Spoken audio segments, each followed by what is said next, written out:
Hello student. Next IAS में आप लोगों का बहुत बहुत स्वागत है। मैं योगेश कुमार सिंह।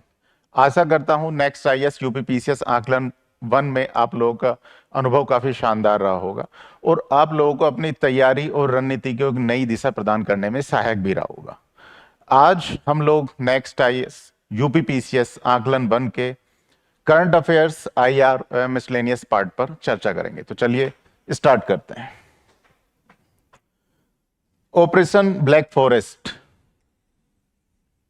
के संदर्भ में निम्नलिखित में से कौन सा कथन सही है?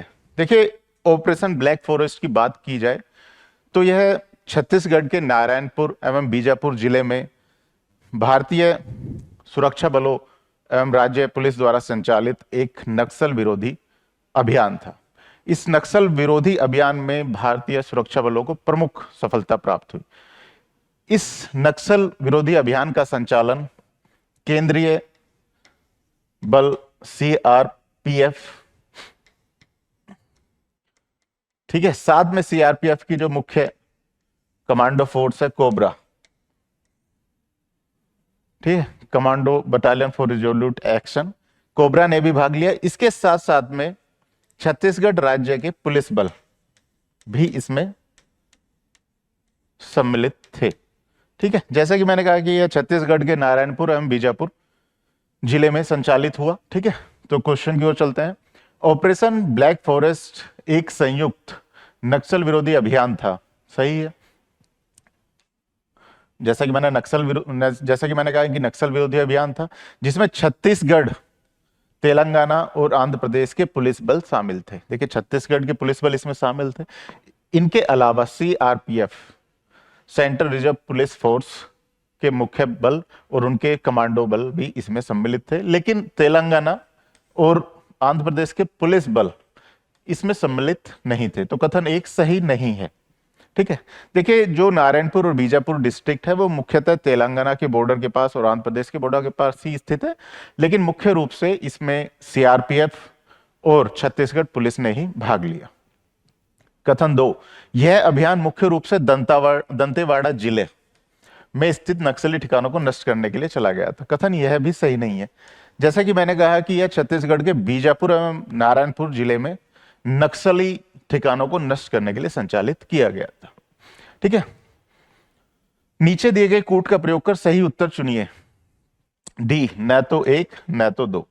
देखिए, ऑपरेशन ब्लैक फॉरेस्ट एक काफी चर्चित ऑपरेशन ब्लैक फॉरेस्ट एक काफी चर्चित ऑपरेशन रहा। ठीक है, इस दौरान भारतीय सुरक्षा बलों ने प्रमुख सफलता प्राप्त करते हुए 27 नक्सलियों को मुठभेड़ में मार गिराया। इसके उपरांत 54 नक्सलियों को गिरफ्तार भी किया गया और इसी के प्रभाव के कारण 84 के करीब नक्सलियों ने आत्मसमर्पण भी कर दिया विभिन्न राज्यों में। ठीक है, हम बात करते हैं कि भाई ये नक्सली मूवमेंट है क्या। ठीक है, देखिए,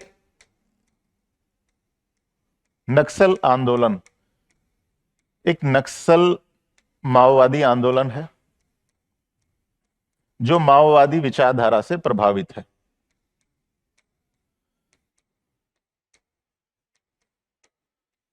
माओवादी विचारधारा से प्रभावित है। भारत में अगर हम बात करें तो 1967 में वेस्ट बंगाल के नक्सलबाड़ी जिले से इसकी शुरुआत हुई।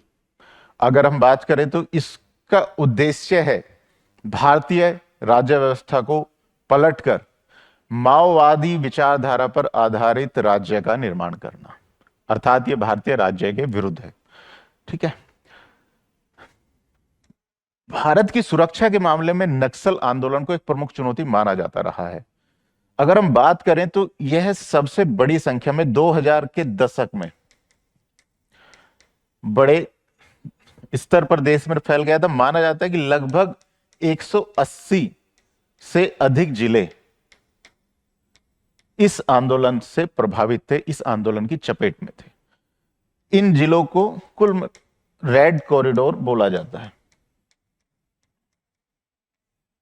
रेड कॉरिडोर से आशय इस तरह के भारत में जिलों से है जो नक्सल से प्रभावित रहे हैं। अगर हम बात करें तो पिछले एक दशक में भारतीय सैन्य बलों ने, भारतीय राज्य ने नक्सली आंदोलन के विरुद्ध एक काफी कठोर कार्रवाई करते हुए इसको सीमित कर दिया है। वर्तमान में यह लगभग सिर्फ 30 के करीब जिलों तक ही सीमित है और 30 जिले भी सीमित रूप से प्रभावित हैं। अगर हम कहें कि अभी भी सिर्फ 6 जिले ही हैं जो मुख्य रूप से अभी भी नक्सल से प्रभावित है, नक्सली आंदोलन से। इनमें हम अगर बात करें तो छत्तीसगढ़ के 4 जिले, जिनमें 2 जिले यही हैं, नारायणपुर और बीजापुर, प्लस कांकेर और सुकमा प्रभावित हैं, प्लस महाराष्ट्र का गढ़चिरौली जिला एक ऐसा जिला है जो नक्सल से बड़े स्तर पर प्रभावित है। वहीं झारखंड का पश्चिमी सिंहभूम एक ऐसा अन्य जिला है। ठीक है, वर्तमान में ये सिर्फ 6 ही जिले हैं जो मुख्य रूप से नक्सलवाद से प्रभावित हैं। क्वेश्चन की ओर चलते हैं।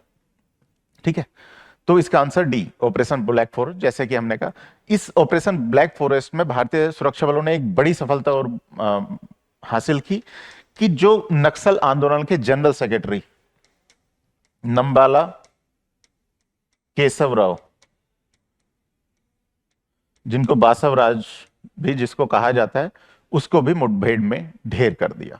भारतीय सैन्य बलों द्वारा काफी लगभग 1 दशक बाद यह एक सबसे बड़ी सफलता मानी जा रही है कि जनरल सेक्रेटरी लेवल के पदाधिकारी को मुठभेड़ में ढेर कर दिया गया।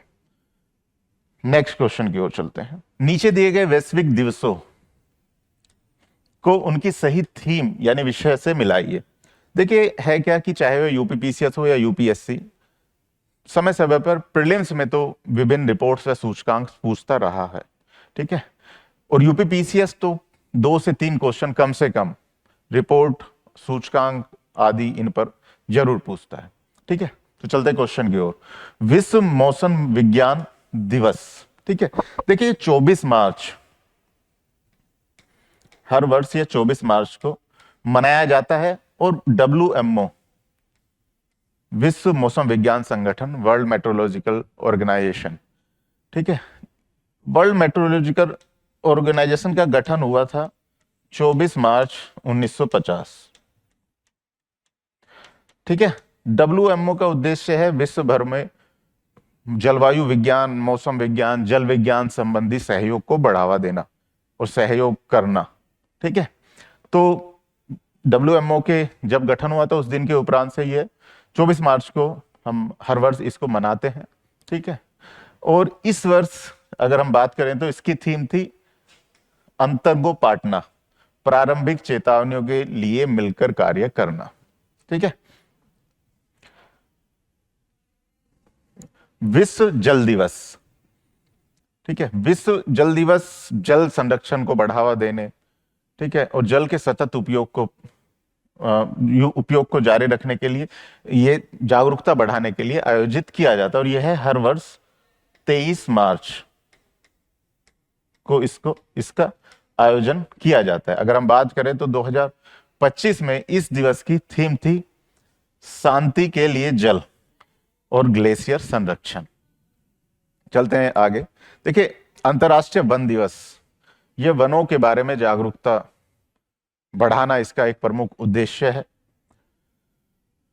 इसको माना जाता है कि 1992 की जो रियो सम्मेलन था उससे उसका उद्भव हुआ। 1993 से UNGA द्वारा इसको मान्यता प्रदान की गई। 21 मार्च को यह हर वर्ष मनाया जाता है। ठीक है, और इस बार अंतर्राष्ट्रीय वन दिवस की थीम थी वन और भोजन। अब आते हैं विश्व पर्यावरण दिवस। 1973 से हर वर्ष UNEP के द्वारा, UNEP के द्वारा इसका आयोजन किया जाता रहा है। ठीक है, और यह 5 जून को हर वर्ष मनाया जाता है। इस वर्ष इसकी थीम थी बीट द प्लास्टिक पोल्यूशन, यानी प्लास्टिक प्रदूषण को हराएं। देखिए, हर वर्ष इसका एक मेजबान देश भी होता है। इस वर्ष का जो मेजबान देश था इसका, वह कोरिया गणराज्य था। ठीक है, यह है। ठीक है, कोरिया गणराज्य दक्षिण कोरिया का ही एक ऑफिशियल नेम है। ठीक है, तो कूट का प्रयोग करके सही उत्तर चुनना है। ठीक है, ए का 2, देखिए ए का 2, बी का 3, सी का 1 और डी का 4। ठीक है, तो इस तरह सी जो ऑप्शन है या विकल्प है वह हमारा सही आंसर है। नेक्स्ट क्वेश्चन की ओर चलते हैं। विंबलडन टूर्नामेंट के बारे में निम्नलिखित तथ्यों पर विचार कीजिए। देखिए, अगर हम बात करें टेनिस की, तो टेनिस में प्रमुख रूप से 4 टूर्नामेंट हैं जो सर्वोच्च माने जाते हैं टेनिस के क्षेत्र में वर्तमान में। यह वर्ष भर में अलग अलग माह में अलग अलग देशों में इनका आयोजन होता है। ठीक है, अगर हम बात करें तो सबसे पहले इसमें ऑस्ट्रेलियाई ओपन,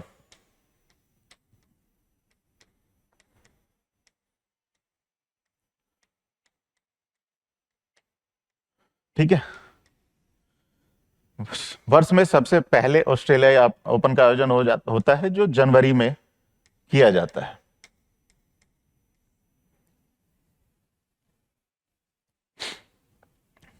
दूसरा फ्रेंच ओपन, इसका आयोजन फ्रांस में किया जाता है और यह मई एवं जून माह में इसका आयोजन किया जाता है। देखिए, फ्रेंच ओपन को ही रोलां गैरो भी इसका एक अन्य नाम है।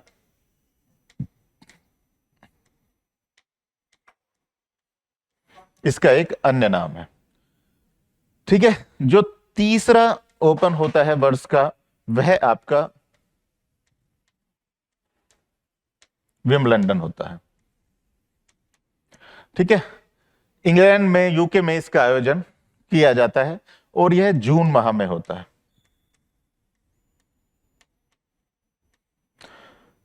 चौथा और वर्ष का सबसे आखिरी ओपन होता है वह यूएस ओपन यानी अमेरिकी ओपन होता है जो लगभग सितंबर माह में आयोजित होता है। ठीक है, देखिए, इन सभी 4 ओपन टूर्नामेंट की एक मुख्य विशेषता और है कि जहां ऑस्ट्रेलियाई ओपन और यूएस ओपन हार्ड कोर्ट पर खेले जाते हैं, वहीं फ्रेंच ओपन आपका क्ले कोर्ट, जिसको लाल बजरी भी बोल देते हैं, क्ले कोर्ट पर, और विंबलडन जो आपका ग्रास यानी घास के कोर्ट पर खेला जाता है। वहीं जैसा कि मैंने बताया ऑस्ट्रेलियाई ओपन और अमेरिकी ओपन जो है वो आपके हार्ड कोर्ट पर खेले जाते हैं। ठीक है, तो चलते हैं क्वेश्चन की ओर। कथन 1, यह एकमात्र ग्रैंड स्लैम टूर्नामेंट है जो घास के कोर्ट पर खेला जाता है। यह सभी ग्रैंड स्लैम टूर्नामेंटों में सबसे पुराना है। देखिए, यह कथन तो सही हो गया इसका कि एकमात्र ही ग्रैंड स्लैम टूर्नामेंट है जो घास के कोर्ट पर खेला जाता है। लेकिन अगर बात करें क्या यह सबसे पुराना है, तो यह कथन भी सही है। अगर हम बात करें तो ऑस्ट्रेलियाई ओपन यह 1905 में प्रारंभ हुआ, फ्रेंच ओपन 1891, विंबलडन 1877 तथा यूएस ओपन 1881 में प्रारंभ हुआ। ठीक है, तो इस तरह हम जानते हैं कि विंबलडन एकमात्र ऐसा ग्रैंड स्लैम टूर्नामेंट है जो घास के कोर्ट पर खेला जाता है और साथ ही यह सभी प्रमुख जो 4 प्रमुख ग्रैंड स्लैम टूर्नामेंट है उसमें सबसे पुराना भी है क्योंकि इसका आयोजन 1877 से किया जा रहा है। चलते हैं दूसरे कथन की ओर। ठीक है, तो कथन 1 हमारा सही है। दूसरा कथन, जैक सिनर ने 2025 में नोवाक जोकोविच को हराकर पुरुष एकल का खिताब जीता। देखिए, यह कथन सही नहीं है। यह सच है कि जैक सिनर ने पुरुष सिंगल में यह खिताब जीता, लेकिन नोवाक जोकोविच को हराकर नहीं बल्कि कार्लोस अल्कराज को हराकर यह खिताब उन्होंने जीता। ठीक है, उपयुक्त कथनों में से कौन सा से गलत है? ठीक है, देखिए यहां पे देखिए पूछा है कि गलत है ना कि सही पूछा है, तो हम जानते हैं केवल 2 ऑप्शन बी हमारा सही आंसर होगा। देखिए, यूपीपीसीएस और आजकल तो यूपीएससी भी स्पोर्ट्स से रिलेटेड क्वेश्चंस पूछता रहता है। ठीक है, तो हमें स्पोर्ट्स के जो प्रमुख आयोजन है उन पर नजर बनाकर रखनी होगी। टेनिस एक प्रमुख खेल है जिससे चाहे वो यूपीएससी हो चाहे यूपीपीसीएस समय समय पर क्वेश्चंस पूछता रहा है। क्योंकि यूपीपीसीएस के लिए जरूरी है ना कि उस वर्ष के जिस वर्ष परीक्षा हो रही है हम कम से कम ग्रैंड स्लैम टूर्नामेंट के विजेताओं का ध्यान रखें, बल्कि कम यह भी याद रखें कि जो उस वर्ष से पूर्व, जैसे इस बार 2025 है तो 2025 में जितने भी ग्रैंड स्लैम आयोजन हुए उनके विजेता और उपविजेता के साथ साथ पिछले वर्ष के जो ग्रैंड स्लैम टूर्नामेंट थे उनके विजेता और उपविजेताओं का नाम भी हमें याद रखना होगा। और यह पुरुष के साथ साथ महिला दोनों ही वर्ग में हमें याद रखनी होगी। इसलिए हमने यहां पर एक सूची आपको दे दी है जो 2025 के अभी तक आयोजित सभी ग्रैंड स्लैम टूर्नामेंट के विजेताओं के साथ साथ उपविजेताओं की भी सूची इसमें सम्मिलित है। ऊपर यह पुरुष सिंगल के लिए, वहीं नीचे यह महिला सिंगल के लिए है। तो आप इसे पॉज कर देख लीजिएगा। नेक्स्ट क्वेश्चन की ओर चलते हैं।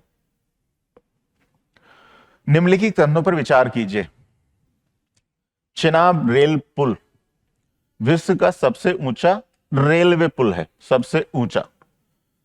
देखिए, चेनाब रेल पुल जो चेनाब नदी पर ही बनाया गया है, यह उधमपुर, श्रीनगर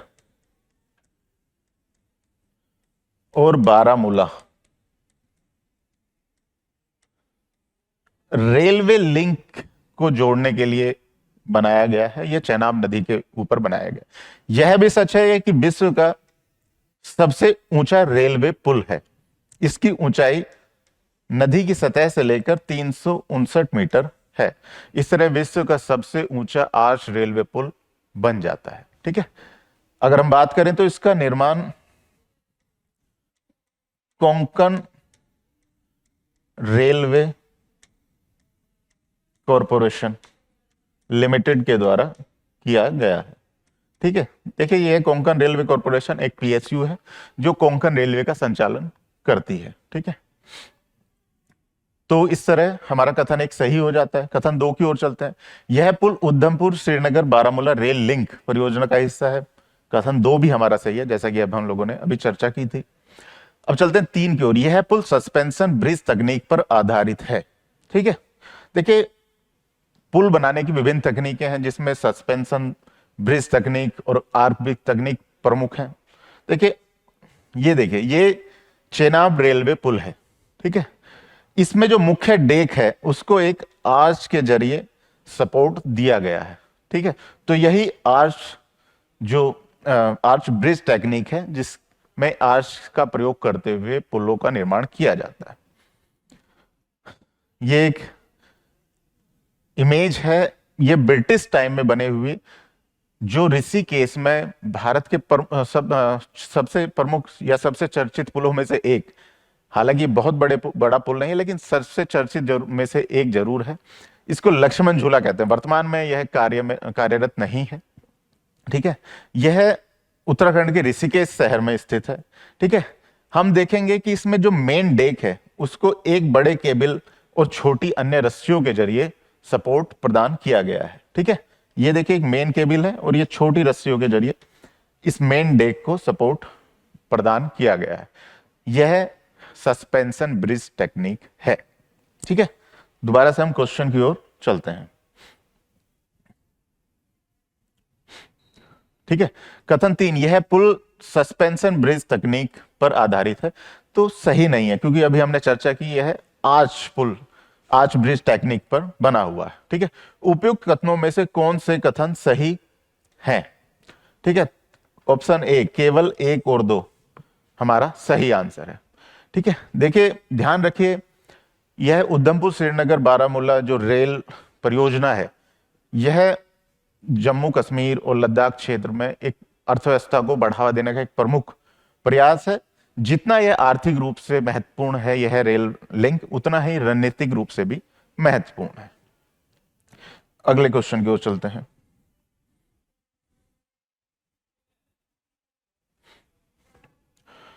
निम्नलिखित कथनों पर विचार कीजिए। नीति आयोग जिसका गठन योजना आयोग की जगह पर 1 जनवरी 2015 में किया गया और यह भारत की लोक नीति से संबंधित प्रमुख थिंक टैंक है। लोक नीति से संबंधित यह भारत का एक प्रमुख या सर्वोच्च थिंक टैंक हम इसको कह सकते हैं। 10वीं गवर्निंग काउंसिलिंग बैठक, जिसका आयोजन दिल्ली के भारत मंडपम में किया गया। ठीक है, देखिए गवर्निंग काउंसिलिंग इसकी एक प्रमुख जो संस्था है नीति आयोग की, जिसमें प्रधानमंत्री जो अध्यक्ष होते हैं नीति आयोग के साथ साथ सभी राज्यों के मुख्यमंत्री, ऐसी यूनियन टेरिटरीज के मुख्यमंत्री जहां पर विधायिका है यानी विधानसभा है, ठीक है, और सभी केंद्र शासित प्रदेशों के प्रशासक इस काउंसलिंग में, गवर्निंग काउंसलिंग में भाग लेते हैं। इसके अलावा केंद्रीय मंत्री इसके पदेन सदस्य होते हैं तथा नीति आयोग के उपाध्यक्ष व स्थायी सदस्य भी इसके पदेन सदस्य होते हैं। नीति आयोग की 10वीं गवर्निंग काउंसिल की बैठक की थीम विकसित भारत एट 2047 के लिए विकसित राज्य थी। कथन एक सही है। भारत मंडपम में जो बैठक आयोजित की थी उसकी थीम विकसित भारत एट 2047 के लिए विकसित राज्य थी। दिसंबर 2024 में आयोजित मुख्य सचिवों के राष्ट्रीय सम्मेलन, देखिए मुख्य सचिवों का यह राष्ट्रीय सम्मेलन भी दिसंबर 2024 में दिल्ली में ही आयोजित किया गया था। ठीक है, मुख्य सचिवों के राष्ट्रीय सम्मेलन में टीयर 2 और टीयर 3 शहरों के लिए विनिर्माण व सेवा क्षेत्रों में सक्षम पारिस्थितिकी तंत्र बनाने की सिफारिश की गई थी। यह सही कथन है यह भी, क्योंकि नीति आयोग की जो गवर्निंग काउंसिल की बैठक हुई थी तो उसमें मुख्य सचिवों के राष्ट्रीय सम्मेलन में जो सिफारिशें हुई थी उन पर भी विचार किया गया था। ठीक है, तो यह कथन 2 भी आपका सही है। उपर्युक्त में से कौन से कथन सही है? सी 1 और 2, देखिए दोनों ही कथन हमारे सही हैं। नेक्स्ट क्वेश्चन, हाल ही में ऑपरेशन मिडनाइट हैमर के तहत अमेरिका ने किस देश की परमाणु सुविधाओं, न्यूक्लियर फैसिलिटीज पर हमला किया? देखिए सी ऑप्शन सही है। ठीक है, हाल ही में अमेरिका ने एक अपना सैन्य अभियान संचालित किया और ईरान के 3 प्रमुख परमाणु सुविधाओं यानी परमाणु फैसिलिटीज पर अटैक किया, जिसमें फोर्दो, इस्फहान आपके प्रमुख हैं। ठीक है, और एक अन्य था नतांज। ये तीनों ही ईरान की परमाणु फैसिलिटीज हैं। ठीक है, और ऑपरेशन मिडनाइट हैमर का मुख्य उद्देश्य था ईरान के परमाणु कार्यक्रम को रोकना। ठीक है, इसके लिए अमेरिका द्वारा अपने प्रमुख B-2 बॉम्बर, जो स्टेल्थ बॉम्बर है, उसका यूज किया। साथ ही में प्रमुख बंकर बस्टर कहे जाने वाले बम GBU-57 और टॉम हॉक क्रूज मिसाइलों का भी उपयोग यूएस के द्वारा किया गया। ठीक है, तो इस तरह ऑप्शन सी सही है।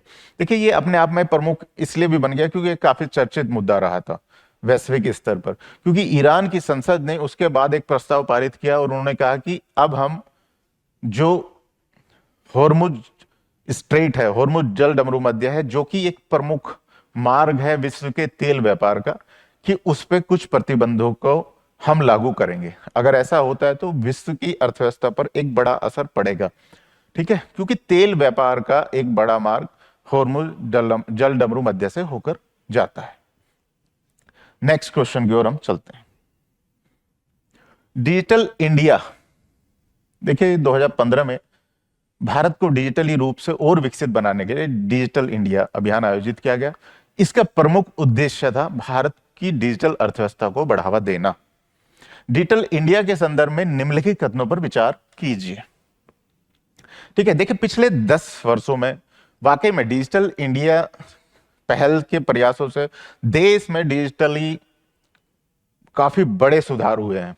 ठीक है, लेकिन अभी भी कहीं ना कहीं अगर दूरस्थ क्षेत्रों की बात करें तो इंटरनेट पहुंच की बात हो या इंटरनेट स्पीड की बात हो, कहीं ना कहीं एक चुनौती बनी हुई है और वही एक डिजिटल डिवाइड की समस्या को बढ़ावा देती है। ठीक है, अब कथन की ओर चलते हैं। भारत मोबाइल इंटरनेट स्पीड के मामले में दुनिया के शीर्ष 5 देशों में शामिल हो गया है। देखिए, भारत में निश्चित ही डाटा एक सस्ती कीमत पर मिलता है और पिछले 10 सालों में इंटरनेट की पहुंच में विस्तार भी बड़े स्तर पर हुआ है। लेकिन अगर हम स्पीड की बात करें तो 2024 की ऊकला की एक रिपोर्ट के अनुसार भारत में इंटरनेट स्पीड के मामले में भारत अभी भी विश्व में 25वें स्थान पर है। तो इस तरह कथन 1 हमारा सही नहीं है। कथन 2, डेटा गोपनीयता के उल्लंघन के मामले काफी कम हुए हैं। देखिए, 2023 में हमने व्यक्तिगत डेटा संरक्षण जो अधिनियम लाया गया और वो लागू भी हो गया, लेकिन अभी ऐसा कहना कि उल्लेखनीय रूप से कम हुए हैं, यह सही नहीं है। ठीक है, तो कथन 2 भी हमारा सही नहीं है। स्पेक्ट्रम नीलामी में देरी से 5G कार्यान्वयन प्रभावित हुआ है, यह कथन हमारा सही है।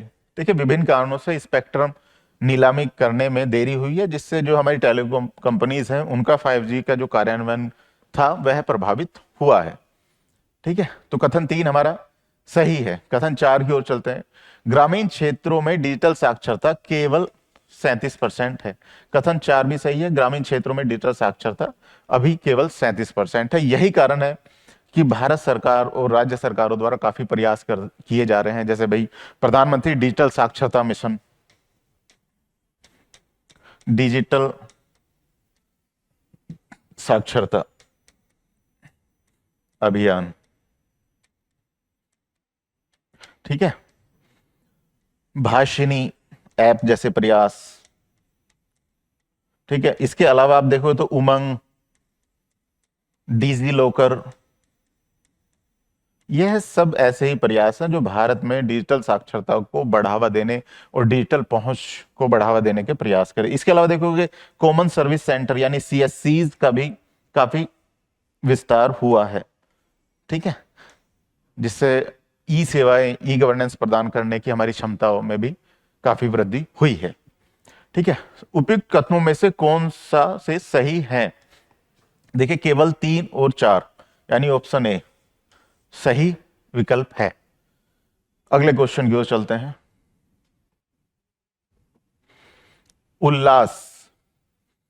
उल्लास न्यू इंडिया लिटरेसी प्रोग्राम से संबंधित कथनों पर विचार कीजिए। देखिए, उल्लास पहल जो है यह शिक्षा मंत्रालय द्वारा संचालित है। ठीक है, अगर हम बात करें तो हमारी न्यू एजुकेशन पॉलिसी, नई शिक्षा नीति 2020, इसमें संकल्पना की गई है कि 2030 तक हम पूर्ण साक्षरता प्राप्त देश बन जाएंगे। ठीक है, उसी के लिए क्या है कि जो 15 वर्ष से अधिक के वयस्क हैं, ठीक है, और वे किसी भी कारण से औपचारिक शिक्षा प्राप्त नहीं कर पाए हैं, तो उन्हें शिक्षा प्रदान करने, उन्हें साक्षर बनाने के लिए इस पहल को शुरू किया गया है। और इसका क्रियान्वयन वर्ष रखा गया है 2022 से 2027 तक। ठीक है, जैसा कि मैंने कहा कि 15 वर्ष से अधिक के वयस्क जो किसी भी वजह से या किसी भी कारण की वजह से औपचारिक शिक्षा प्राप्त नहीं कर पाए, उन्हें साक्षर बनाना इस पहल का उद्देश्य है, ताकि हम 2030 तक पूर्ण साक्षर देश में परिवर्तित हो सकें। इसके लिए है क्या कि शिक्षार्थी एवं समय सेवक दोनों को आपस में जोड़ा जाएगा। यह समय सेवक आधारित एक पहल है। इसके तहत जाकर आप ऐप पर शिक्षार्थी भी और समय सेवक भी समय का रजिस्ट्रेशन कर सकते हैं। और इसका मुख्य उद्देश्य यह है कि कर्तव्य बोध की धारणा पर यह पहल है कि भाई देखो, सभी जो शिक्षार्थी हैं, जो साक्षर नहीं है, उनमें भी यह बोध आना चाहिए कि उन्हें साक्षर होना है।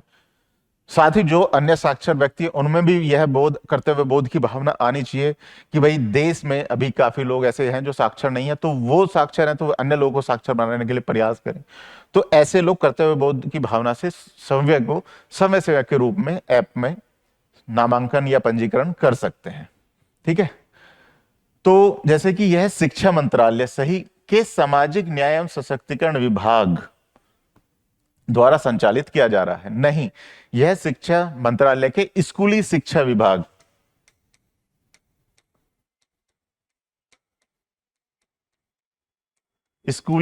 विभाग द्वारा संचालित किया जा रहा है। वैसे भी सामाजिक न्याय और सशक्तिकरण विभाग सामाजिक न्याय और सशक्तिकरण मंत्रालय के अंतर्गत आता है। ठीक है, तो कथन एक सही नहीं है। यह योजना नई शिक्षा नीति 2020 के उद्देश्य के अनुरूप है, जैसे कि मैंने बात की, यह सही है क्योंकि 2030 तक हमें पूर्ण साक्षर देश में परिवर्तित होना है। थर्ड, उल्लास ऐप के माध्यम से शिक्षार्थी और स्वयंसेवक स्वयं पंजीकरण कर सकते हैं, यह कथन भी सही है। ठीक है, जैसे मैंने कर्तव्य बोध की भावना से शिक्षार्थी और स्वयंसेवक दोनों ही पंजीकरण कर सकते हैं। उपयुक्त में से कौन सा कथन सही है? बी, केवल 2 और 3। ठीक है, देखिए इसमें विभिन्न जो हमारे उद्देश्य हैं उल्लास के तहत कि भाई इन्हें व्यवसायिक कौशल भी प्राप्त हो, जीवन उपयोगी शिक्षा भी प्राप्त हो, जो बेसिक साक्षरता होती है, संख्यात्मक साक्षरता, वह भी इन्हें प्राप्त हो। ठीक है, और निरंतर शिक्षा की यह पद्धति चलती रहे। अगर हम बात करें तो इस पहल के तहत अभी तक गोवा, त्रिपुरा एवं मिजोरम ऐसे राज्य हैं जिन तीनों ने पूर्ण साक्षरता इस पहल के तहत प्राप्त कर ली है। ठीक है, तो बी हमारा सही आंसर है। अगले क्वेश्चन की ओर चलते हैं। प्रधानमंत्री नरेंद्र मोदी को दिए गए सम्मानों के संदर्भ में सूची 1 को सूची सेकंड से सुमेलित कीजिए और सूचियों के नीचे दिए गए कूट का प्रयोग करके सही उत्तर चुनिए। देखिए, प्रधानमंत्री नरेंद्र मोदी को हाल ही में साइप्रस देश का सर्वोच्च सम्मान प्राप्त हुआ, और यह ऐसा पहली बार नहीं है क्योंकि लगभग अभी तक माना जाता है कि प्रधानमंत्री नरेंद्र मोदी को 28 देशों के सर्वोच्च सम्मान मिल चुके हैं। यह भी अपने आप में एक रिकॉर्ड है जो किसी भारतीय प्रधानमंत्री को प्राप्त अन्य देशों के सर्वोच्च सम्मान की संख्या से संबंधित है। यानी प्रधानमंत्री नरेंद्र मोदी को भारतीय प्रधानमंत्रियों में सबसे ज्यादा अन्य देशों के सर्वोच्च सम्मान प्राप्त हुए हैं। जैसा कि मैंने कहा, अभी तक लगभग 28 देशों के सर्वोच्च सम्मान प्राप्त हो चुके हैं। अगर हम बात करें ऑर्डर ऑफ सेंट एंड्रूज, यह रूस का सर्वोच्च सम्मान है। इसकी घोषणा 2019 में की गई थी और प्रधानमंत्री नरेंद्र मोदी को यह 2024 में प्रदान किया गया। ठीक है, तो हम देखें तो ए का 1, तो इसी से हमारा सही आंसर पता चल जाता है। फिर भी हम आगे चलते हैं। जायद मेडल संयुक्त अरब अमीरात का सर्वोच्च सम्मान है। ठीक है, यह 2019 में प्रधानमंत्री नरेंद्र मोदी को प्रदान किया गया। ऑर्डर ऑफ ड्रग ग्याल्पो, यह भूटान देश का सर्वोच्च सम्मान है। 2021 में इसकी घोषणा की गई थी और 2024 में यह प्रधानमंत्री नरेंद्र मोदी को प्रदान किया गया। Grand cross of the order of honour Greece का सर्वोच्च सम्मान है। 2023 में प्रधानमंत्री नरेंद्र मोदी को यह प्रदान किया गया। ठीक है, ऑप्शन ए हमारा सही आंसर है। ठीक है, देखिए पीसीएस में तो कम से कम यह परंपरा रही है कि प्रधानमंत्री को मिले हुए कुछ प्रसिद्ध सम्मान है उनके बारे में क्वेश्चन पूछे जाने की। तो इसके लिए एक सूची प्रधानमंत्री नरेंद्र मोदी को अभी तक मिले गए जो अन्य देशों के सर्वोच्च सम्मान है उनकी हमने यहां पर एक संलग्न कर दी। नेक्स्ट क्वेश्चन की ओर चलते हैं। निम्नलिखित युद्ध अभ्यासों को उनकी तिथियों से सही मिलान कीजिए। खान क्वेस्ट, देखिए यह इस युद्धाभ्यास की शुरुआत मंगोलिया एवं यूएस के बीच हुई थी, लेकिन धीरे धीरे यह बहुपक्षीय सैन्य अभ्यासों में परिवर्तित हो गया। हाल ही में इसमें अन्य देशों के साथ भारत भी इस युद्धाभ्यास में सम्मिलित हुआ, भारतीय सेना। ठीक है, और इसका आयोजन 14 से 28 जून 2025 में मंगोलिया में किया गया। अब हम चलते हैं नोमैडिक एलिफेंट। यह भारत एवं मंगोलिया की सेनाओं के बीच एक संयुक्त युद्धाभ्यास है। इसका आयोजन 31 मई से 13 जून 2025 को हुआ। शक्ति यह भारत और फ्रांस, भारत और फ्रांस के का एक संयुक्त सैन्य युद्ध अभ्यास है।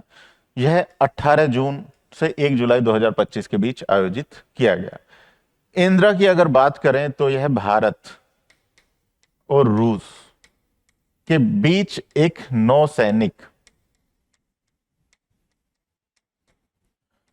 युद्धाभ्यास है और इसका आयोजन 28 मार्च से 2 अप्रैल 2025 में किया गया। ठीक है, तो ऑप्शन ए का 2, बी का 1, सी का 3 और डी का 4 हमारा सही विकल्प है। ठीक है, देखिए युद्धाभ्यास यूपीपीसीएस के लिए एक प्रमुख, यूपीपीसीएस प्रीलिम्स के लिए एक प्रमुख टॉपिक रहा है। तो जो भी फेमस हैं, प्रमुख हैं या हाल ही में हुए हैं, आपको उन पर नजर रखनी चाहिए। सूची 1 को सूची सेकंड से सुमेलित कीजिए और सूचियों के नीचे दिए गए कूट का प्रयोग करके सही उत्तर चुनिए। सूची 1 जो नेताओं यानी लीडर्स को संदर्भित करती है, जो विभिन्न देशों के नेता हैं। चलिए, ए मोहम्मद बिन राशिद अल मखतूम, यह यूएई के वर्तमान में प्रधानमंत्री हैं और वाइस प्रेसिडेंट भी हैं। ठीक है, संयुक्त अरब अमीरात के।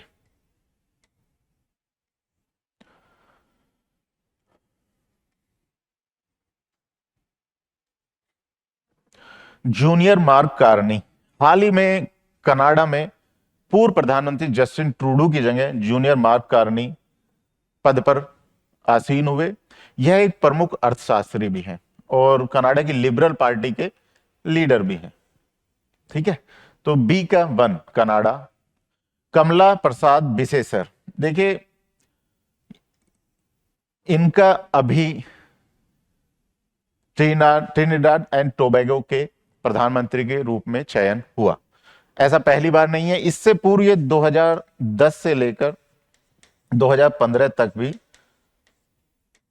ट्रिनिडाद और टोबैगो के पीएम के रूप में कार्य कर चुकी हैं। ठीक है, देखिए ये भारतीय मूल की हैं और गिरमिटिया समुदाय से संबंधित है। बात करें अगर गिरमिटिया समुदाय, देखिए गिरमिटिया समुदाय से ऐसे समुदाय से हैं जो ब्रिटिश टाइम में, जिनको भारत से अन्य ब्रिटिश उपनिवेशों में कार्य कराने के लिए ले जाया गया था। ठीक है, उस दौरान ऐसे श्रमिकों से एग्रीमेंट कराया जाता था। अब वो उतना सक्षम नहीं थे तो वो एग्रीमेंट को सामान्य भाषा में गिरीमेंट बोलते थे। और यही कारण है कि ऐसे समुदाय जो आज हैं उनको गिरमिटिया कहा जाता है, क्योंकि उन मजदूरों को गिरमिटिया कहा जाता था, क्योंकि एग्रीमेंट को वो गिरीमेंट बोलते थे। ठीक है, तो ये भारतीय मूल की है। ठीक है, त्रिनिदाद और टोबैगो की पीएम बनी है दोबारा एंथनी अल्बानीज। यह वर्तमान में ऑस्ट्रेलिया के प्रधानमंत्री के रूप में कार्यरत है। अब आते हैं ए का 2, बी का 1, C 4, D 3। Option B is the right answer. Next question की ओर चलते हैं। सूची 1 को सूची 2 से सुमेलित कीजिए और सूचियों के नीचे दिए गए कूट का प्रयोग करके सही उत्तर चुनिए। पुरस्कार और विजेता और उनके क्षेत्र। ग्लोबल अचीवर्स अवार्ड, देखिए हाल ही में नागपुर की सामाजिक कार्यकर्ता सुदर्शना द्रविड़, इनको ग्लोबल अचीवर्स अवार्ड 2025 के लिए प्रदान किया गया। इनके जो मुख्य कार्य हैं बस तकनीकी एवं सततता को लेकर है। ग्लोबल अचीवर्स अवार्ड जो कि सुदर्शना द्रविड़ को प्रदान किया गया। इंटरनेशनल बुकर प्राइज, देखिए यह इंटरनेशनल बुकर प्राइज जो है बुकर प्राइज फाउंडेशन द्वारा प्रदान किया जाता है और यह एक ऐसे साहित्य को प्रदान किया जाता है जो या तो मूल रूप से हिंदी इंग्लिश में लिखा गया हो या इसका अनुवाद किया गया हो इंग्लिश में। ठीक है, साथ ही साथ एक शर्त यह है कि इस नॉवेल को या इस बुक को यूके अथवा आयरलैंड में पब्लिश भी होना चाहिए। ठीक है, तो हार्ट लैंप एक नॉवेल है जो कन्नड़ में मुश्ताक बानू मुश्ताक द्वारा लिखा गया और दीपा भस्ती द्वारा इसका अनुवाद किया गया। इसी को इंटरनेशनल बुकर प्राइज 2025 के लिए प्राप्त हुआ, बानू मुश्ताक एवं दीपा भस्ती। ठीक है। सी, ग्रैमी अवार्ड। देखिए, यूएस की द रिकॉर्डिंग एकेडमी यह हर वर्ष ग्रैमी अवार्ड प्रदान करती है और यह संगीत के सर्वोच्च सम्मानों में से एक माना जाता है। भारत के रिकी केज को न्यू एज एल्बम के लिए यह अवार्ड प्रदान किया गया और यह ऐसा पहली बार नहीं है कि रिकी केज ने यह अवार्ड जीता हो। रिकी केज 3 बार ग्रैमी अवार्ड जीत चुके हैं। ठीक है, तो Grammy award Ricky Kej. Robert F Kennedy human rights award JFK foundation द्वारा प्रदान किए जाते हैं मानवाधिकार संरक्षण के प्रयासों को बढ़ावा देने के लिए। भारत के नोबेल पुरस्कार विजेता कैलाश सत्यार्थी, जो बाल अधिकारों संरक्षणों में एक प्रमुख व्यक्ति हैं, जिन्हें नोबेल पुरस्कार भी प्राप्त हो चुका है, को 1995 में Robert F Kennedy human rights award प्राप्त हुआ था। ठीक है, तो इस तरह option A1, B2, C3, D4 हमारा सही विकल्प है। अगले क्वेश्चन की ओर चलते हैं। निम्नलिखित कथनों पर विचार कीजिए। भारतीय मौसम विज्ञान विभाग IMD की स्थापना 1875 में हुई थी। ठीक है, यह कथन सही है। भारतीय मौसम विज्ञान विभाग यानी IMD की स्थापना 1975 में हुई थी और इस वर्ष यह अपने 150 वर्ष भी पूर्ण कर रहा है। देखिए, IMD का मुख्य कार्य है भारत में मौसम संबंधी प्रेक्षणों, मौसम पूर्वानुमान, ठीक है, और भूकंप विज्ञान संबंधी अध्ययन व शोध को बढ़ावा देना, उनके संबंध में जानकारी प्रदान करना। ठीक है, अभी इसके 150 वर्ष पूरे हैं तो इसमें मिशन मौसम प्रारंभ किया गया। ठीक है, IMD पृथ्वी विज्ञान मंत्रालय के अंतर्गत कार्य करता है। पृथ्वी विज्ञान मंत्रालय, ठीक है, इसके तहत यह कार्य करता है। ठीक है, मिशन मौसम जो कि अभी हाल ही में 150 वर्ष IMD के पूर्ण होने पर प्रारंभ किया गया। मिशन मौसम का उद्देश्य है कि भारत में मौसम संबंधी पूर्वानुमानों में और दक्षता लाई जाए ताकि मानसून का सटीक अनुमान हम लगा सकें, अन्य मौसम संबंधी घटनाओं का हम सटीक पूर्वानुमान हम लगा सकें और इसमें अधिक से अधिक हम तकनीकों को विकसित कर सकें। ठीक है, तो कथन 2, मिशन मौसम मुख्य रूप से केंद्रीय पृथ्वी विज्ञान मंत्रालय द्वारा संचालित है जो मौसम पूर्वानुमान की सटीकता सुधारने पर लक्षित है। सही है, जैसा कि अभी हमने हाल ही में चर्चा की। पृथ्वी विज्ञान मंत्रालय इसे मुख्य रूप से IMD के और इंडियन ट्रोपोलॉजिकल जो आपका इंस्टीट्यूट है उसके जरिए संचालित कर रहा है। उपर्युक्त कथनों में से कौन सा सही है? C, 1 व 2 दोनों ही हमारे सही कथन हैं। नेक्स्ट, निम्नलिखित कथनों पर विचार कीजिए। भार्गवास्त्र ड्रोन रोधी प्रणाली। देखिए, हाल ही में युद्ध के क्षेत्र में काफी तीव्र परिवर्तन हुए हैं, तकनीकी का अधिक से अधिक उपयोग किया जा रहा है। ऑपरेशन सिंदूर के दौरान हमने देखा कि दोनों ही पक्ष, भारत और पाकिस्तान की ओर से ड्रोन और UAV अनमैन्ड एरियल व्हीकल्स का बड़े स्तर पर प्रयोग किया गया। ठीक है, तो स्पष्ट है जब ड्रोन इतने बड़े स्तर पर उपयोग किए जाए तो ड्रोन रोधी प्रणाली भी देशों की और हमारी खुद की सुरक्षा के लिए बहुत महत्वपूर्ण हो जाती है। भार्गवास्त्र एक ऐसी ही ड्रोन रोधी प्रणाली है जिसका विकास इकोनॉमिक एक्सप्लोसिव लिमिटेड, जो सोलार ग्रुप की एक सहायक कंपनी है, द्वारा किया गया है। ठीक है, तो यह कथन हमारा सही है। ठीक है, हाल ही में इस प्रणाली का उड़ीसा की गोपालपुर फायरिंग रेंज में परीक्षण भी किया गया। यह ड्रोन को लक्षित करने, उसको ट्रैक करने और सूक्ष्म मिसाइलों से उस पर हमला करने में सक्षम है। यह लगभग 6 मीटर की दूर से 6 किलोमीटर की दूरी से ड्रोन को ट्रैक कर उस पर 64 से भी अधिक सूक्ष्म मिसाइलों से हमला कर सकती है। ठीक है, ठीक है, तो जैसा कि हमने सोलार ग्रुप की सहायक कंपनी इकोनॉमिक एक्सप्लोसिव लिमिटेड द्वारा इसका विकास किया गया है। 2, भार्गवास्त्र प्रणाली केवल स्थिर जमीनी लक्ष्यों को ही भेदने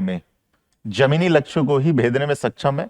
यह हवा में स्थित लक्ष्यों को नहीं भेद सकती। गलत। देखिए ड्रोन रोधी प्रणाली है, मतलब ही क्या उस ड्रोन रोधी प्रणाली का जो हवा में लक्ष्यों को ना भेज सके। ठीक है, तो यह मुख्य रूप से हवा में ही लक्ष्यों को भेजने के लिए इसका निर्माण किया गया है। ठीक है, नीचे दिए गए कूटों में से सही उत्तर चुनिए। केवल एक सही है। सही option A is the right answer.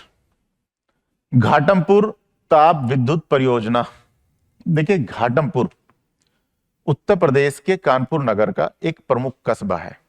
ठीक है, यहां पर एक ताप विद्युत परियोजना जो कि कोल बेस्ड यानी कोयला आधारित है का निर्माण किया जा रहा है। यह एक प्रमुख योजना है जिसे नेवेली लिग्नाइट कॉरपोरेशन और उत्तर प्रदेश विद्युत उत्पादन निगम लिमिटेड के संयुक्त प्रयासों से एक संयुक्त उपक्रम के द्वारा इसका निर्माण किया जा रहा है। इसकी क्षमता 3 गुना 660 मेगावाट बताई जा रही है। ठीक है, और सबसे बड़ी बात यह है कि जैसे कि कोल बेस्ड है, लेकिन उसके उपरांत भी इसमें वायु प्रदूषण को नियंत्रित और कम करने के लिए नवीन तकनीकों का भी उपयोग किया जा रहा है। कथन एक है उत्तर प्रदेश के कानपुर जिले में स्थित है। सही है, उत्तर प्रदेश के कानपुर नगर जिले में स्थित है। इस परियोजना का संचालन एनटीपीसी द्वारा किया जा रहा है। कथन दो सही नहीं है। जैसा कि मैंने कहा कि यह नेवेली लिग्नाइट कॉरपोरेशन और उत्तर प्रदेश विद्युत उत्पादन निगम लिमिटेड के संयुक्त उपक्रम द्वारा इसका संचालन किया जा रहा है। उपयुक्त में से कौन से कथन सही है? ए केवल एक, ए विकल्प सही है। नेक्स्ट क्वेश्चन, निम्नलिखित कथनों पर विचार कीजिए। प्रयागराज को सबसे स्वच्छ गंगा नगरी घोषित किया गया जिसने वाराणसी को पीछे छोड़ दिया। देखिए है क्या, 2016 के उपरांत से स्वच्छ भारत मिशन के अंतर्गत आवास एवं शहरी विकास मंत्रालय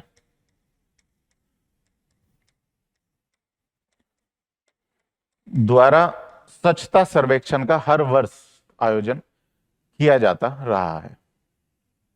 ठीक है, इसमें क्या है कि विभिन्न शहरों को, कस्बों को स्वच्छता के आधार पर रैंकिंग प्रदान की जाती है। इसका रैंकिंग प्रदान करने का उद्देश्य है कि एक तो जिलों के बीच में, शहरों के बीच में आपस में प्रतिस्पर्धा बढ़े, राज्यों के बीच में आपस में प्रतिस्पर्धा बढ़े और वो अच्छा करने का प्रयास करे। दूसरा सबसे बड़ी बात यह है कि किसी के अच्छे प्रयासों से अन्य जिले या अन्य राज्य सीखे।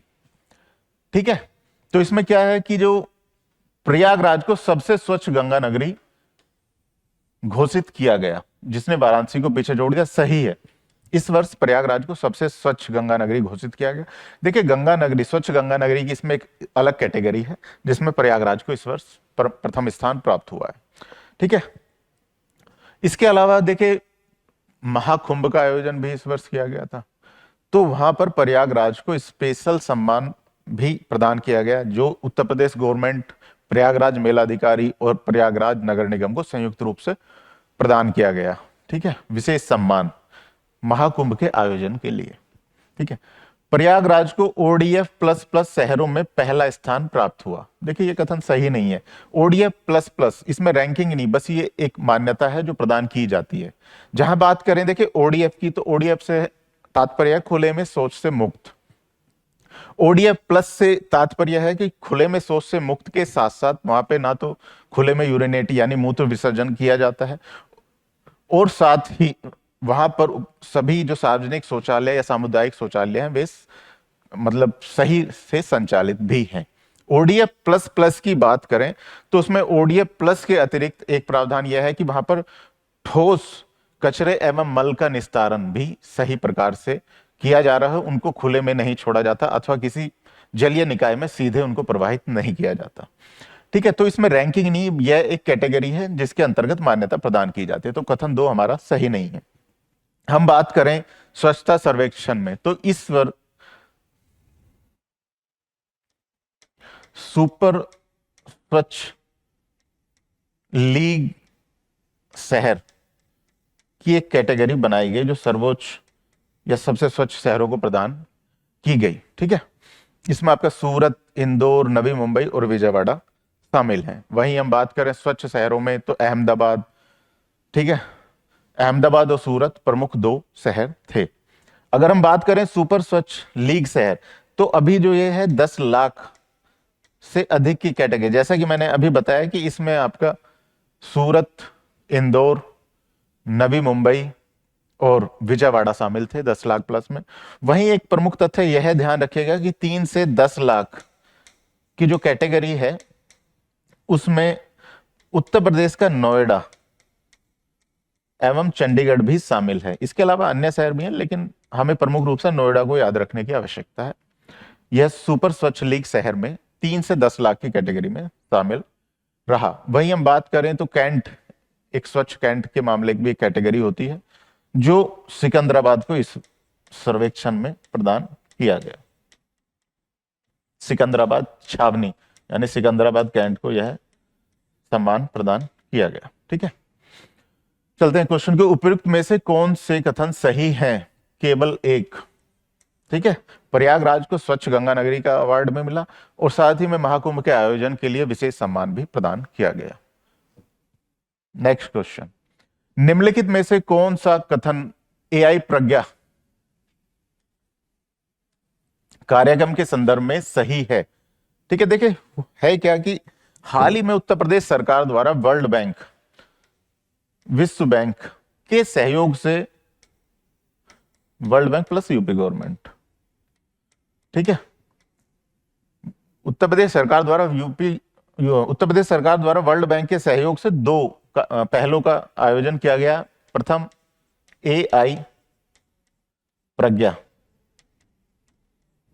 दूसरा यूपी एग्रीज।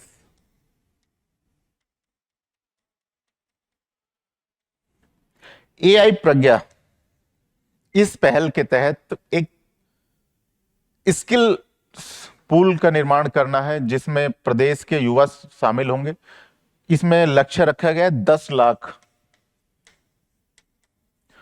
युवाओं को एआई से संबंधित कौशल प्रदान करना, ताकि हम आगे आने वाले भविष्य के अवसरों का लाभ प्राप्त कर सकें। ठीक है, दूसरी पहल यूपी एग्रीज की अगर हम बात करें तो उत्तर प्रदेश के बुंदेलखंड एवं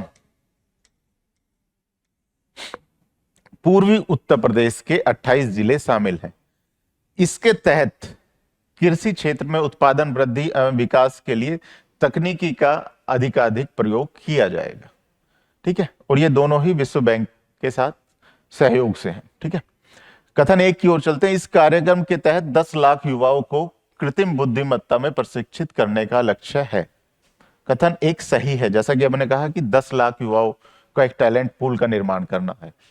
यह कार्यक्रम विश्व बैंक, वर्ल्ड बैंक द्वारा समर्थित है। सही है, यह दोनों ही कार्यक्रम एआई प्रज्ञा प्लस यूपी एग्रीज दोनों ही विश्व बैंक द्वारा समर्थित हैं। कथन 3, यह योजना केवल निजी क्षेत्र की कंपनी द्वारा वित्त पोषित है। सही नहीं है, जैसा कि अभी हमने कहा कि इसमें उत्तर प्रदेश सरकार भी और वर्ल्ड बैंक भी दोनों सहयोग कर रहे हैं। ठीक है, उपयुक्त में से कौन से कथन सही हैं? केवल 1 और 2 बी। ठीक है, विकल्प बी आपका सही आंसर है। आकांक्षी जिला कार्यक्रम, एस्पिरेशनल डिस्ट्रिक्ट प्रोग्राम के संदर्भ में निम्नलिखित कथनों पर विचार कीजिए। देखिए 2018 में आकांक्षी जिला कार्यक्रम को प्रारंभ किया गया था। एक नीति आयोग की प्रमुख पहल है। इसके तहत भारत के सर्वाधिक सामाजिक एवं आर्थिक रूप से पिछड़े हुए जिलों को लक्षित किया गया था। इसमें कुल 112 जिले शामिल हैं जो विभिन्न राज्यों से हैं। ठीक है, कथन 1 की ओर चलते हैं। इस कार्यक्रम की शुरुआत 2018 में देश के 112 सामाजिक आर्थिक रूप से पिछड़े जिलों के तेजी से विकास के लिए की गई थी। सही कथन है कि 112 जो जिले हैं जो प्रमुख रूप से सामाजिक एवं आर्थिक रूप से पिछड़े हैं, उनका तीव्र विकास हो, इसलिए यह प्रोग्राम आरंभ किया गया था। ठीक है, इसके तहत 5 मुख्य विषयों और 49 प्रमुख संकेतकों पर जिलों की रैंकिंग प्रदान की जाती है। यह कथन भी सही है। 5 प्रमुख विषय और 49 प्रमुख संकेतकों के आधार पर सभी जिलों को रैंकिंग प्रदान की जाती है। इसका उद्देश्य है कि एक तो प्रतिस्पर्धी संघवाद को बढ़ावा मिले, यानी एक दूसरे के बीच प्रतिस्पर्धा हो, और दूसरा अन्य जिलों की बेस्ट प्रैक्टिस से दूसरे जिले सीख पाएं।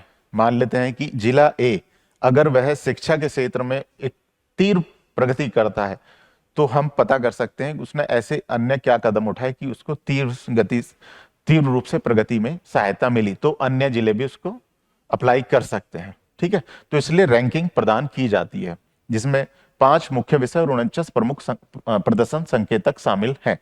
कथन 2 भी सही है। 3 की ओर चलते हैं। यह कार्यक्रम केवल नीति आयोग द्वारा संचालित है और इसमें राज्यों की कोई भूमिका नहीं होती। देखिए कथन सही नहीं है। नीति आयोग की इसमें महत्वपूर्ण भूमिका है, लेकिन राज्यों की इसमें कार्यान्वयन में राज्यों की ही अधिक भूमिका है। इसमें केंद्र और राज्यों के बीच में सहयोग है। देखिए इसके अंतर्गत कोई नई योजना या नई पहल नहीं शुरू की जा रही। जो पुराने कार्यक्रम है, पुरानी पहल है, उन्हीं का ही प्रमुखता से और प्रभावी रूप से क्रियान्वयन किया जाता है और यह कार्य राज्यों के द्वारा ही सहयोग से किया जाता है। ठीक है, तो इस तरह कथन 3 सही नहीं है। कथन 4, उत्तर प्रदेश के 10 जिले इस कार्यक्रम के तहत शामिल हैं। देखिए उत्तर प्रदेश के 8 जिले इसके तहत शामिल हैं। अभी उसकी सूची भी मैं आप लोगों को दे दूंगा। ठीक है, उत्तर प्रदेश के 8 जिले इसमें शामिल हैं। अगर हम बात करें सबसे अधिक जिलों की, तो देखिए झारखंड के 19 जिले इस पहल में शामिल हैं, वहीं बिहार के 13 और उड़ीसा के 10 जिले इसमें शामिल हैं। ठीक है, नीचे दिए गए कूट का प्रयोग कर सही उत्तर चुनिए। केवल 1 और 2, ऑप्शन बी सही आंसर होगा। देखिए आइए देख लेते हैं। वे उत्तर प्रदेश के वह 8 जिले हैं जो आकांक्षी जिला कार्यक्रम में शामिल हैं। बलरामपुर और बहराइच उत्तर प्रदेश के नेपाल की सीमा से लगने वाले जिले हैं। देखिए थोड़ा सा इस चीज का भी आप ध्यान रखिएगा कि उत्तर प्रदेश में इस तरह के सवाल भी आते रहते हैं कि कौन सा जिला किस राज्य अथवा किस देश की सीमा से। उत्तर प्रदेश के मामले में तो नेपाल ही ऐसा है, सीमा से लगता है, तो बलरामपुर बहराइच दोनों ही नेपाल की सीमा से लगते हैं। चंदौली एक प्रमुख जिला है जो पूर्वी उत्तर प्रदेश में पड़ता है और ये बनारस के पास है। ठीक है, इसके अलावा चित्रकूट बुंदेलखंड में स्थित है और उसका फतेहपुर, श्रावस्ती, सिद्धार्थनगर और सोनभद्र, यह 8 जिले हैं जो आकांक्षी जिला कार्यक्रम के तहत उत्तर प्रदेश से सम्मिलित है। ठीक है, नेक्स्ट क्वेश्चन की ओर चलते हैं। निम्नलिखित कथनों पर विचार कीजिए। उत्तर प्रदेश से कुल 8 हस्तियों को वर्ष 2025 में पद्म सम्मान प्राप्त हुआ। देखिए पद्म सम्मान भारत में भारत रत्न के पश्चात सर्वोच्च नागरिक सम्मान है। अगर हम बात करें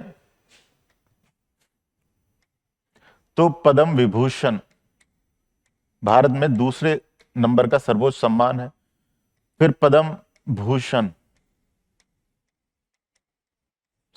और पद्म श्री इसके पश्चात। ठीक है, ये भारत में भारत रत्न के पास बाद सर्वोच्च सम्मान है। इनका गठन 1954 में किया गया था। ठीक है, ये सार्वजनिक सेवाओं के क्षेत्र में मान्यता प्रदान करते हैं। किसी व्यक्ति द्वारा जब उत्कृष्ट कार्य किए जाते हैं तो उनको मान्यता प्रदान करते हैं। ठीक है, देखिए प्रत्येक वर्ष गणतंत्र दिवस यानी 26 जनवरी के अवसर पर इन पद्म पुरस्कारों की घोषणा होती है और राष्ट्रपति द्वारा ये पुरस्कार प्रदान किए जाते हैं। ठीक है, उत्तर प्रदेश से कुल 8 हस्तियों को वर्ष 2025 में पद्म सम्मान प्राप्त हुआ। यह कथन सही नहीं है। उत्तर प्रदेश से कुल 2 हस्तियों को पद्म भूषण प्राप्त हुआ है तथा साथ में 8 हस्तियों को पद्म श्री सम्मान प्राप्त हुआ। तो इस तरह टोटल 10 हस्तियों को उत्तर प्रदेश से इस वर्ष पद्म पुरस्कार प्राप्त हुए हैं। ध्यान रखें, पद्म विभूषण इस वर्ष उत्तर प्रदेश से में किसी को प्रदान नहीं किया गया। तो कथन 1 हमारा सही नहीं है। कथन 2, पद्म पुरस्कार भारत सरकार के संस्कृति मंत्रालय द्वारा घोषित किए जाते हैं और राष्ट्रपति द्वारा प्रदान किए जाते हैं। देखिए यह बात तो सही है कि राष्ट्रपति द्वारा प्रदान किए जाते हैं, लेकिन संस्कृति मंत्रालय की इसमें घोषणा करने में कोई भूमिका नहीं होती। यह कार्य गृह मंत्रालय के द्वारा किया जाता है। देखिए प्रधानमंत्री द्वारा कैबिनेट सेक्रेटरी की अध्यक्षता में एक समिति गठित की जाती है जिसमें अन्य सदस्य भी शामिल होते हैं और वह पद्म पुरस्कारों के आवेदनों पर वह समिति विचार करती है। उसके पश्चात प्रधानमंत्री को वह सूची सौंपी जाती है। उसके पश्चात राष्ट्रपति द्वारा यह पुरस्कार प्रदान किए जाते हैं। ठीक है, तो कथन 2 हमारा सही नहीं है। सही उत्तर चुनिए। न तो 2 और न तो एक ना और न ही दो सही है। ठीक है, दोनों ही गलत हैं। देखिए, पद्म पुरस्कार के मामले में एक खास बात यह भी है कि यह पुरस्कार है, कोई उपाधि नहीं। ठीक है, जैसा कि हम जानते हैं उपाधि का प्रयोग नहीं किया जा सकता, मूल अधिकारों के मामले में भी उसमें स्पष्ट प्रावधान किए गए हैं। तो यह सिर्फ पुरस्कार है, कोई उपाधि के रूप में इनका उपयोग नहीं कर सकते। नेक्स्ट क्वेश्चन की ओर चलते हैं। देखिए, ये एक सूची है जो उत्तर प्रदेश में इस वर्ष पद्म पुरस्कार प्राप्त करता है। देखिए, जो ऊपर दो हैं, श्री राम बहादुर राय और साध्वी ऋतंभरा, इन दोनों को पद्म भूषण इस वर्ष प्राप्त हुआ। ठीक है, और वहीं श्री आशुतोष शर्मा, श्री गणेश्वर शास्त्री द्रविड़, श्री हृदय नारायण दीक्षित, श्री नारायण भुलाई भाई, जिनको मरणोपरांत प्राप्त हुआ, और श्री सत्यपाल सिंह के साथ साथ में श्री श्याम बिहारी अग्रवाल, श्रीमती सोनिया नित्यानंद और श्री सैयद ऐनुल हसन, इन लोगों को पद्मश्री सम्मान प्राप्त हुआ, और ये सभी उत्तर प्रदेश से संबंधित है। ठीक है, नेक्स्ट क्वेश्चन की ओर चलते हैं। निम्नलिखित कथनों पर विचार कीजिए। मिशन शक्ति अभियान 17 अक्टूबर 2022 को प्रारंभ किया गया था। कथन सही नहीं है। देखिए, मिशन शक्ति अक्टूबर 2020 में उत्तर प्रदेश सरकार द्वारा प्रारंभ की गई, और यह महिला सशक्तिकरण, महिला सुरक्षा को बढ़ावा देने में, ठीक है, और महिला अधिकारों के बारे में सचेतता लाने में एक प्रमुख पहल है। और उत्तर प्रदेश की इस पहल की न केवल देश भर में बल्कि विश्व स्तर पर भी चर्चा और प्रशंसा की गई है। ठीक है, विभिन्न चरणों के माध्यम से अभी हाल ही में इसका 5th चरण स्टार्ट हुआ, जिसमें महिला बूथों का विस्तार करना आदि इस तरह के, और अवैध गतिविधियों को और तेजी से रोकना, इस तरह के प्रयास किए गए। ठीक है, कुल 9 करोड़ महिलाओं तक इस अभियान या इस पहल के जरिए पहुंच स्थापित की गई है। तो ये अपने आप में एक बड़ी बात है। ठीक है, कथन 2, मिशन शक्ति अभियान के तहत उत्तर प्रदेश में 100 गुलाबी पुलिस बूथ स्थापित किए गए हैं। कथन 2 सही है। महिला बूथ, देखिए, गुलाबी बूथ से तात्पर्य उस तरह के बूथों से है जो महिलाओं के लिए विशेष रूप से संचालित किए जा रहे हैं। ठीक है, तो कथन 2 हमारा सही है। उपयुक्त में से कौन से कथन सही है? सी हमारा सही विकल्प होगा, केवल 2 सही आंसर है। ठीक है, अगले क्वेश्चन की ओर चलते हैं। देखिए, इस सूची को आप देख लीजिएगा, इसमें मिशन शक्ति के प्रमुख घटक और उपलब्धियों का विवरण दिया गया है। ठीक है, तो आप इनको पॉज करके अच्छे से एक बार देख लीजिएगा। निम्नलिखित में से कौन से देश भारत मध्य पूर्व यूरोप आर्थिक गलियारे यानी IMEC, India middle east Europe economic corridor के सदस्य हैं? देखिए, 2023 में जब G20 का आयोजन भारत में नई दिल्ली में हुआ, तो उसी दौरान IMEC पहल की घोषणा की गई थी। ठीक है, देखिए, इसका मुख्य उद्देश्य है भारत को मध्य पूर्व के जरिए होते हुए यूरोप तक एक गलियारे का निर्माण हो सके। ठीक है, जिसमें लोगों की आवाजाही, व्यापार, अर्थव्यवस्था, संचार सभी को बढ़ावा मिले। ठीक है, इसके सदस्य देशों की बात करें तो भारत, सऊदी अरब, इटली और UAE है। ठीक है, यूके इसमें शामिल नहीं है, बल्कि EU इसमें शामिल है। ठीक है, यूके इसमें शामिल सदस्य देश के रूप में नहीं है। सही उत्तर चुनिए डी, केवल 1, 2, 3 और 5, सॉरी, केवल 1, 2, 3 और 5, यानी ऑप्शन डी हमारा सही है। ठीक है, देखिए, यह भारत को मुख्य रूप से UAE, सऊदी अरब, जॉर्डन, इजराइल, ठीक है, होते हुए यूरोपीय यूनियन से जोड़ेगा। नेक्स्ट क्वेश्चन की ओर चलते हैं। ठीक है, एक बार देख लीजिएगा, जो इसके फाउंडर देश हैं उसमें भारत, US, सऊदी अरब, संयुक्त अरब अमीरात, यूरोपीय यूनियन, फ्रांस, जर्मनी और इटली इसके संस्थापक देशों में शामिल है।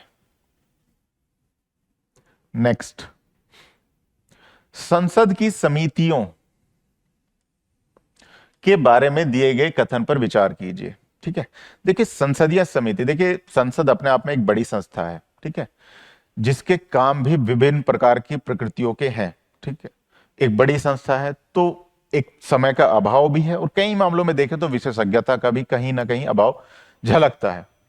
तो संसद अपने एक ऐसे कार्य करने के लिए संसदीय समितियों की सहायता लेती है। संसदीय समिति अपेक्षाकृत छोटे ग्रुप होते हैं जो मुख्यतः विशेषज्ञता पर आधारित होते हैं, और राजनीतिक मतलब बातों को थोड़ा दूर रखकर उसमें संसद के कार्यों को किया जाता है। ठीक है, विभिन्न संसदीय समितियां जिसमें हम बात करें तो कुछ स्थायी हैं और कुछ एडहोक हैं। स्थायियों में बात करें तो आपकी वित्तीय समितियों में प्राक्कलन समिति, लोक लेखा समिति, संयुक्त उपक्रम संबंधी समिति आदि ये आती हैं। देखिए, स्थायी समितियों से आशय है कि स्थायी रूप से उनका गठन किया जाता है, जबकि एडहोक समितियों से आशय, एडहोक समिति यानी अस्थायी समितियों से आशय जो मामला या मुद्दा आधारित होती है, जो किसी विशेष मामले के लिए या किसी विशेष कार्य के लिए जिनका गठन किया जाता है। इसलिए उनका कार्यकाल भी उतना ही होता है जब तक वो कार्य समाप्त ना हो। ठीक है, वो 1 वर्ष से कम भी हो सकता है, 1 वर्ष से अधिक भी हो सकता है। ठीक है, चलिए चलते हैं कथन 1 की ओर। प्राक्कलन समिति, देखिए प्राक्कलन समिति का कार्य है बजट संबंधी प्राक्कलनों पर चर्चा करना और सरकारी व्यय में किफायत संबंधी सुझाव देना। प्राक्कलन समिति सबसे बड़ी संसदीय समिति है। देखिए, बात करें प्राक्कलन समिति की तो इसमें कुल 30 सदस्य होते हैं।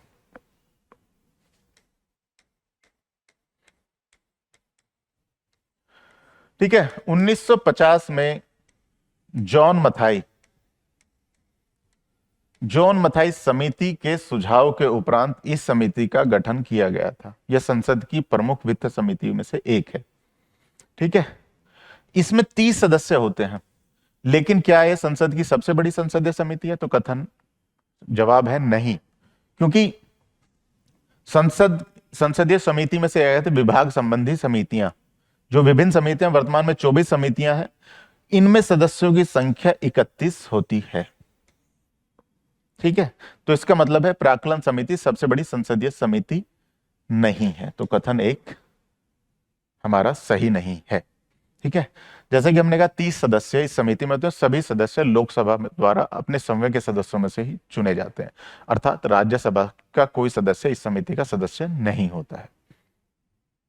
कथन 2, लोक लेखा समिति। देखिए, लोक लेखा समिति का प्रमुख कार्य होता है कि सीएजी की रिपोर्ट पर विचार करना। इसलिए इसको प्राक्कलन समिति की जुड़वा बहन भी कहा जाता है, क्योंकि दोनों के लगभग कुछ कुछ कार्य समान से होते हैं, प्रतीत होते हैं। लोक लेखा समिति, इसमें कुल सदस्य संख्या 22 होती है, 15 + 7, यानी 15 सदस्यों का जो चयन होता है वो आपका लोकसभा से,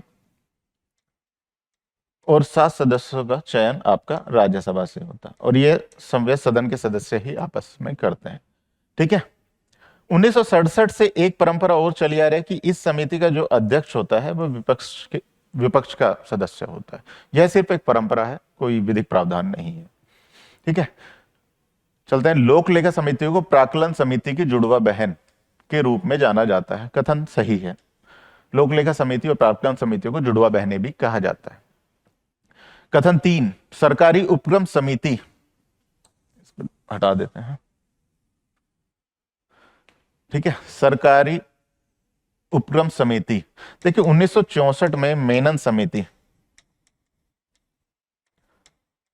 कृष्ण मेनन समिति के सुझाव के उपरांत इस सरकारी उपक्रम समिति का आरंभ हुआ। इसमें भी 22 सदस्य होते हैं, 15 + 7, अर्थात 15 सदस्य आपके लोकसभा से और 7 सदस्य आपके राज्यसभा से चयनित होते हैं, और सदन के सदस्यों द्वारा ही यह कार्य किया जाता है। इसका कार्य, सरकारी उपक्रम समिति जो का कार्य है कि जो कार्य लोक लेखा समिति अन्य मामलों में करती है, सरकारी उपक्रम के संबंध में वही कार्य इस समिति के द्वारा किए जाते हैं। ठीक है, सरकारी उपक्रम समिति की स्थापना कृष्ण मेनन समिति की संस्तुति पर की गई थी। कथन 3 सही है, 1964 में इस समिति की स्थापना हुई थी। कथन 4, प्रत्येक समिति का कार्यकाल 1 वर्ष का होता है। ठीक है, यह सही नहीं है। देखिए अगर हम बात करें तो वित्तीय समितियां जो ये तीनों हैं इनका कार्यकाल 1 वर्ष का होता है, लेकिन संसदीय समितियों के बारे में हम लोग चर्चा कर रहे हैं। तो संसदीय समितियों में अस्थायी समिति, एडहॉक समितियां भी आती है और कई अन्य स्थायी समितियां भी ऐसी हैं जिनका कार्यकाल 1 वर्ष से अधिक भी हो सकता है। ठीक है, तो कथन 4 हमारा सही नहीं है। उपयुक्त कथनों में से कौन सा से सही है? केवल 2 और 3। ऑप्शन बी हमारा सही विकल्प है। Next, Invar anti tank guided missile किस देश द्वारा निर्मित है? सही आंसर है रूस। रूस द्वारा यह एक एंटी टैंक गाइड मिसाइल निर्मित है। हाल ही में भारत, ठीक है, भारत सरकार द्वारा प्रयास किए जा रहे हैं कि भारत डायनामिक्स लिमिटेड,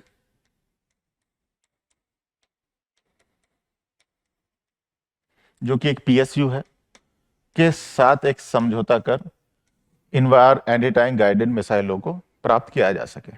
इसका मुख्य कारण यह भी है कि यह टैंक से लॉन्च की जा सकती है ये मिसाइलें, और भारत का जो T-90 भीष्म टैंक है उसके साथ इन मिसाइलों का संयोजन बहुत अच्छे तरीके से हो सकता है। ठीक है, तो Invar anti tank guided missile रूस के द्वारा निर्मित है, तो ए हमारा सही आंसर है। ठीक है, तो बहुत बहुत धन्यवाद। देखिए, उत्तर प्रदेश पीसीएस की प्रारंभिक परीक्षा अक्टूबर माह में आयोजित की जा रही है। समय अब बहुत अधिक नहीं है। अब आप लोगों को अधिक से अधिक रिवीजन पर फोकस करना है, अधिक से अधिक मॉक टेस्ट लगाने हैं और लगभग 10 से 12 माह के करंट अफेयर्स को भी आपको कवर करना है। ठीक है, देखिए अभी नेक्स्ट आईएएस के आकलन 1 का आयोजन किया गया था। आकलन 2 का आयोजन नेक्स्ट आईएएस द्वारा किया जाएगा। आप लोग नेक्स्ट आईएएस की वेबसाइट पर जाकर आकलन 2 के लिए अपना नामांकन कर सकते हैं। ठीक है, बहुत बहुत धन्यवाद। जय हिंद।